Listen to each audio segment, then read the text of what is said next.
My name's Laura Plummer. I've lived here in Gloucester since 2014. And last year I published a chapbook called A Decade in Gloucester, Reflections on History and Home. I had published some pieces about Gloucester in various publications, and I felt that my next logical step was to come out with a collection. I put some feelers out in the community to ask folks what they thought about the idea of maybe putting together a small collection of the pieces that I had about Gloucester. And I got such a great response. So it really encouraged me to take that step and self-publish this chapbook. With self-publishing, you can be in control of the timeline. Whereas if I submitted to a press, and even if it was accepted, it could be years before it was ever available in print. And being that it's called A Decade in Gloucester, and it's about kind of the last 10 years of my life, I wanted to make sure that it was published in a timely way. The chapbook is really based around a central essay called The Bones of My Ancestors. The Bones of My Ancestors was published originally a couple of years ago in The Other Cape.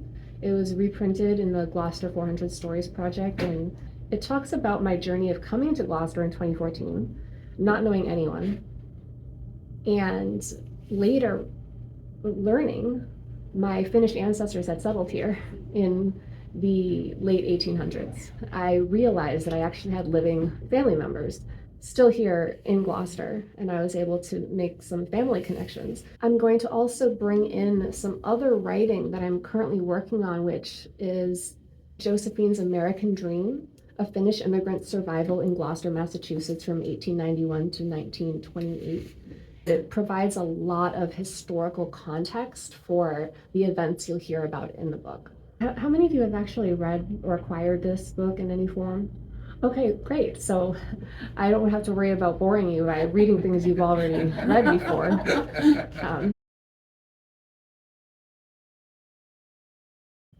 Finland was under Russian rule from 1809 to 1917. Over 200,000 Finns had emigrated to the US by the early 20th century, seeking freedom and opportunity. Recruiters guided them to specific communities like Cape Ann, which needed skilled laborers to work in its many quarries.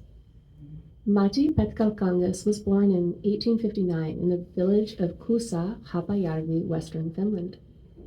One of 7 children, he regularly attended Holy Communion until 1886 when he left for America. He found work as a stonecutter and blacksmith in the quarries of Gloucester. There he learned to speak English. Kaisa Josephine Harjunpää was born in 1866 in Teuva, Western Finland. On June 26, 1891, she received her passport and departed for the United States. Josephine, as she was known, was working as a maid in Gloucester when she met a Finnish laborer 10 years her senior. On Christmas Eve, Matti and Josephine married in Gloucester and rented a room at 42 Langsford Street. These are my great-great-grandparents. You'll notice in the essay I mentioned a lot of local names, and I left the street names and the numbers of the addresses in specifically for the local readers who like to draw those kinds of connections.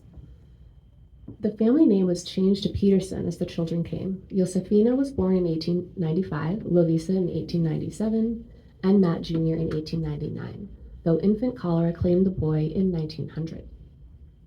A 4th child perished prior to 1900. At 974 Washington Street, the couple welcomed Andrew in 1901, Chester in 1903, and John in 1905. In May of 1906, baby John was admitted to Addison Gilbert Hospital with burns. Josephine became pregnant again in February of 1907. By late April, the brood lived at 10 Munsey Lane, so they're all still in Lanesville at this point. Husband and father Matti suffered from general ill health. In May, he passed away after a brief battle with pneumonia. He was 49.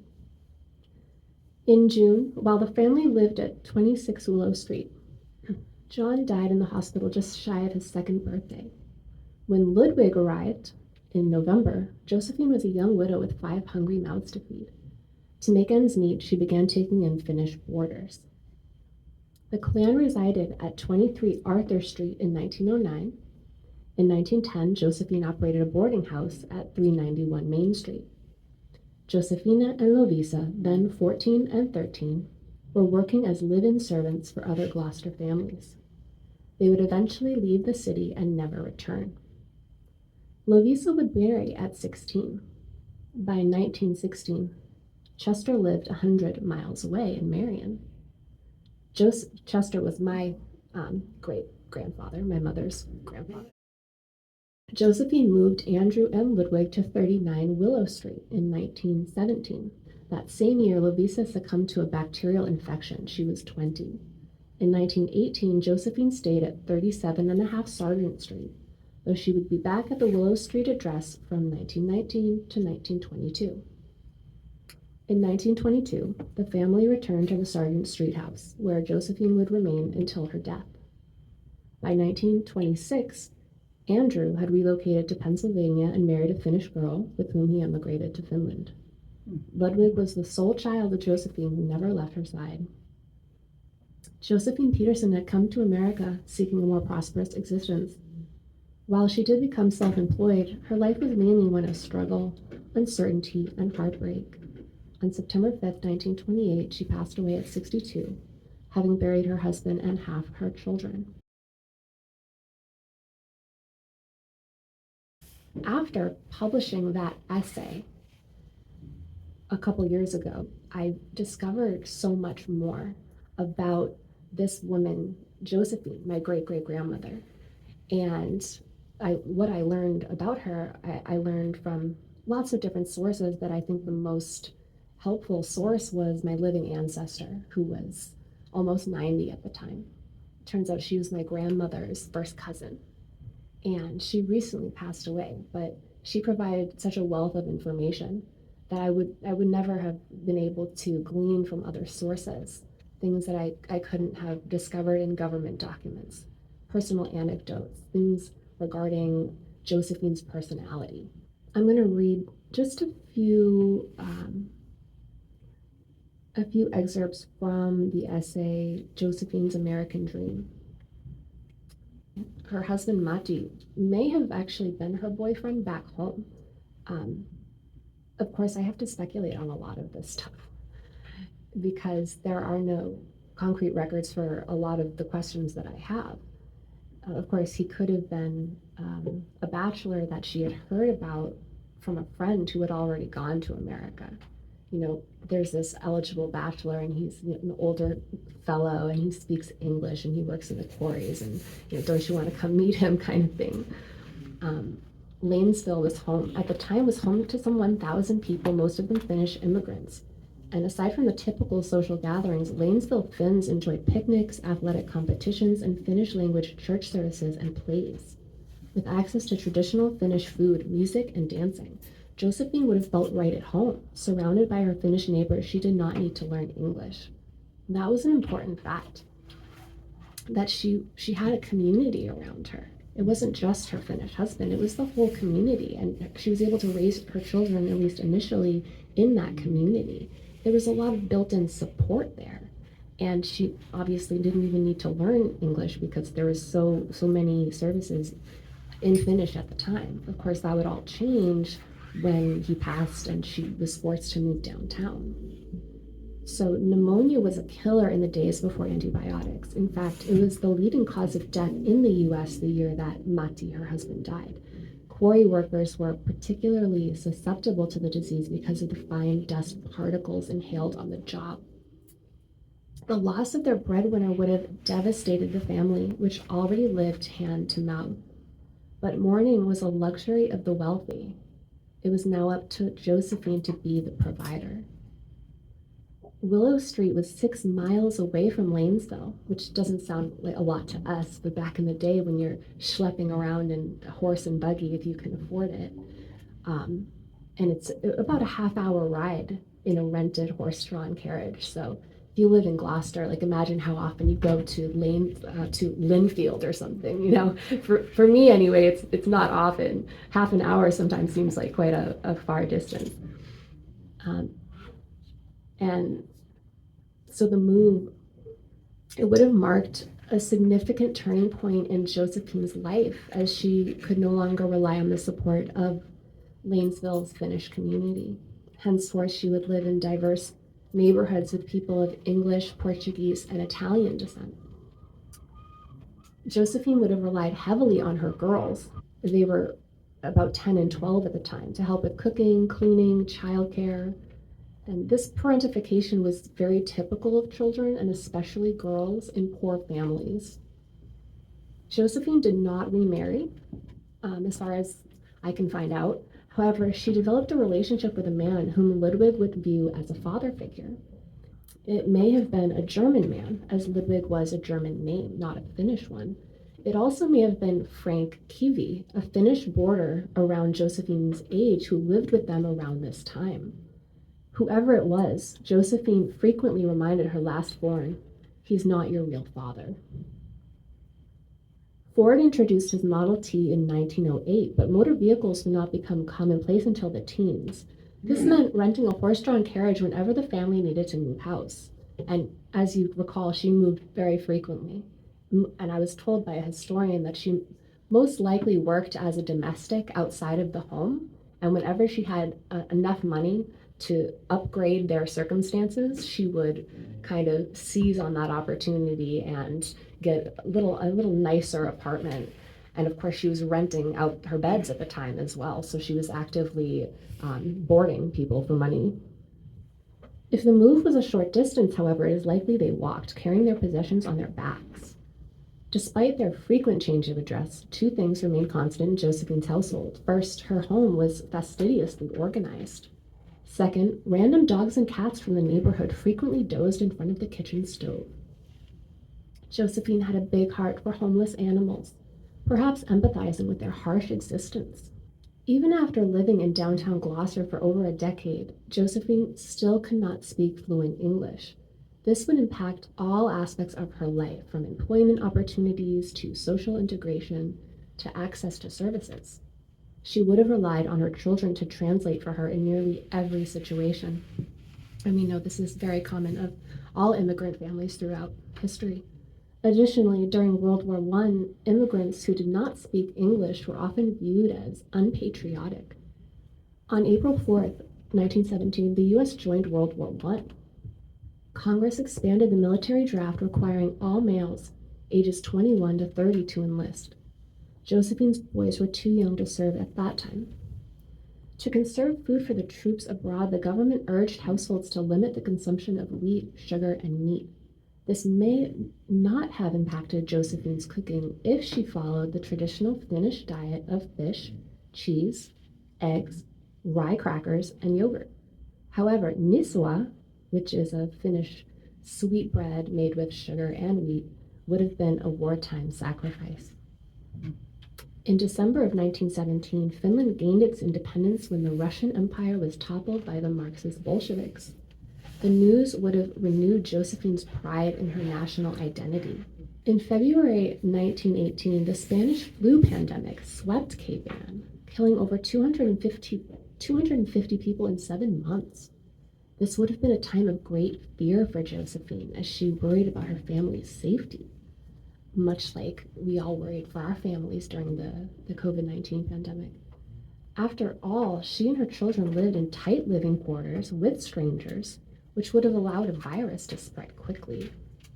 While wealthy residents of Gloucester could isolate, the poor had to continue to work. Not being able to speak English would have limited Josephine's access to crucial medical care. The pandemic would continue through the war until 1919. In September 1918, the U.S. military draft was expanded to include males ages 18 to 45.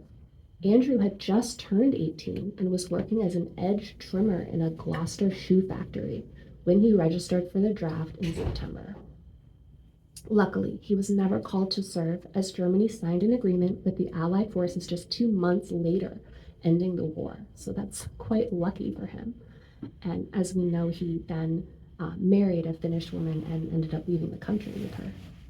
Armistice Day in Gloucester was celebrated by the poor and wealthy alike. Josephine would have welcomed the news that her son would not be conscripted, and the return of enlisted men meant that her boarding house would never be empty.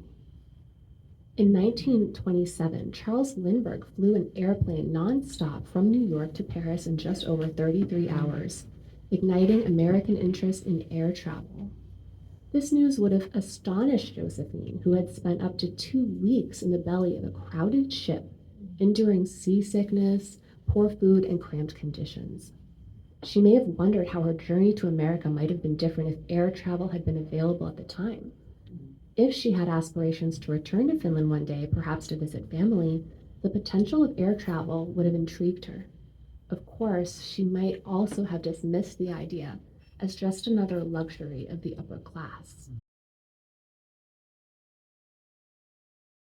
Now that you have an idea of the essay, I'm going to read some poetry that kind of supports that essay. Have you heard of the Finnish word sisu? It's spelled S-I-S-U, and it's a Finnish word with no real direct English translation, and it roughly translates to unwavering determination and tenacity of purpose, especially when success is unlikely. Basically, this idea of just like pushing on and pushing through no matter what, because you have no other choice, right? And I felt that that word was really applicable to Josephine in her experience, because her life was full of hardship and loss, but she just kept moving forward. She had no choice. She had to provide for her family, for her kids, and make a living in one way or another. So I felt that that was appropriate, and so I wrote an acrostic poem, and you're supposed to read it from top to bottom. So it says Sisu.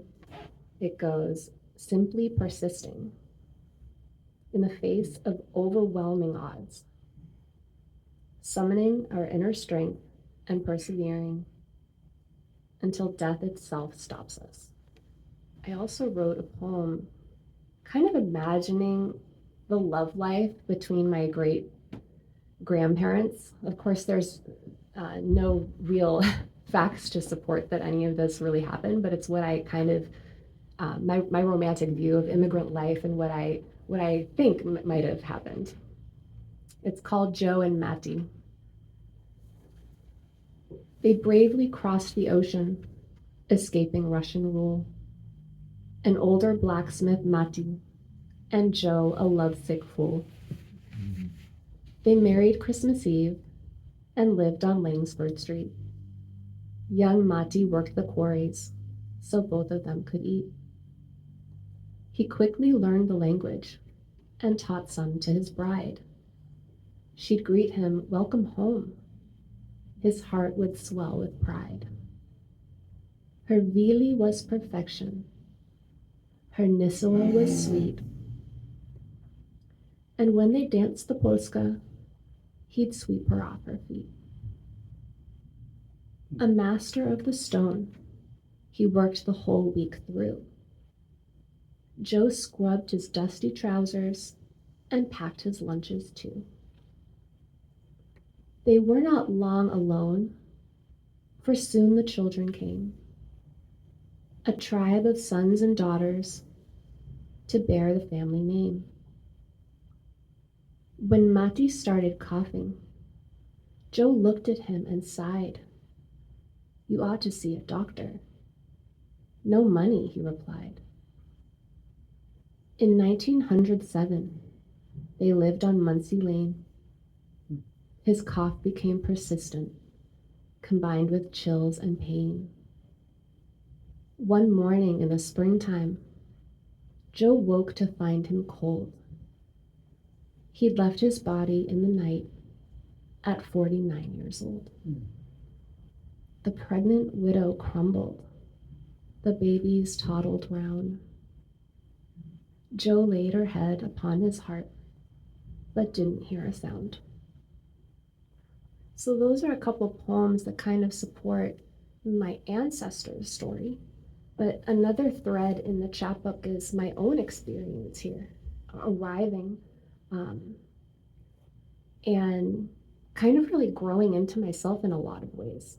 I always say that Gloucester really is the first place where I felt truly at home. I lived in Boston for 7 years and it never felt like home. But I hadn't been here in Gloucester a year before I really started feeling like I was meant to be here, like I was meant to come here. A love poem to Gloucester.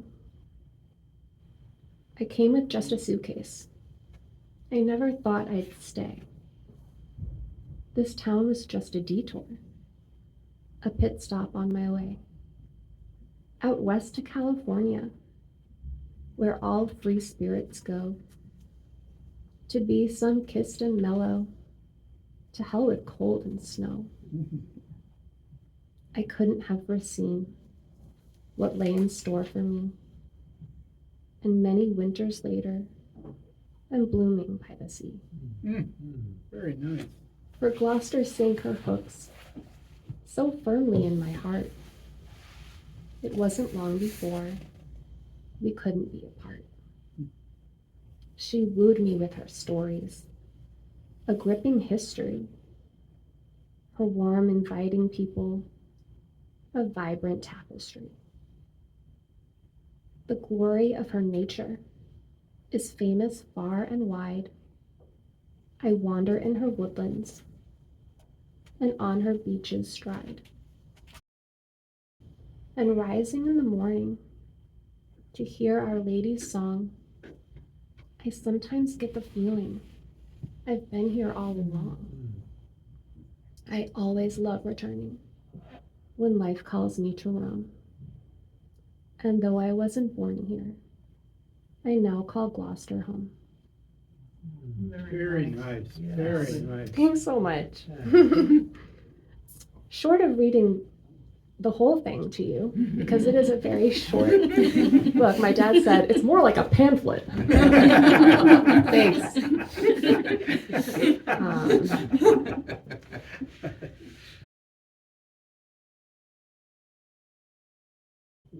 What brought you to Gloucester in the first Yeah. place? I was living in Boston for about 7 years with my husband, and we wanted to get our own place because we had a roommate at the time, and Boston, where we were living in Boston, was really expensive. So we started looking on the North Shore, and we really just landed on Gloucester on a whim. Well, it was the cheapest place we could find at the time, so that was the deciding factor. Yeah.